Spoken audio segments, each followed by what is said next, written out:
মানুষটা মারা গেছে অ্যাক্সিডেন্ট করে, কিন্তু সেই মরা মানুষকে নিয়ে ব্যবসা চলতেছে। ভিডিওটা আমরাও দেখছি যে মরা মানুষকে নিয়ে ব্যবসা চলতেছে, মামলা দিলেই টাকা পাচ্ছে। এবং তার যে ওয়াইফ, সেও টাকা খাইছে 5 লাখ, 5 লাখ টাকা খাইছে যে আমার স্বামী গুলিবিদ্ধ হয়ে মারা গেছে। ভাই, একটা মরা মানুষকে নিয়ে একটা ফ্যামিলি কেমনে পারে? যদি কোনো খারাপ মানুষ আইসে তাদের টাকার অফার করেও, সো সেই মানুষটা যদি সত্যি এই ফ্যামিলির মানুষজন ভালোবাসতো সেই মানুষটাকে, এক্ষেত্রে অন্তত টাকায় বিক্রি করতে পারতো না।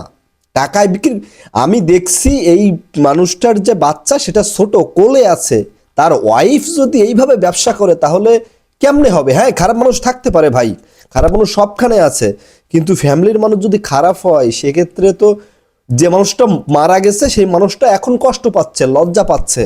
এইটা কি? এইটা কি? আমি কি তাহলে সারা জীবন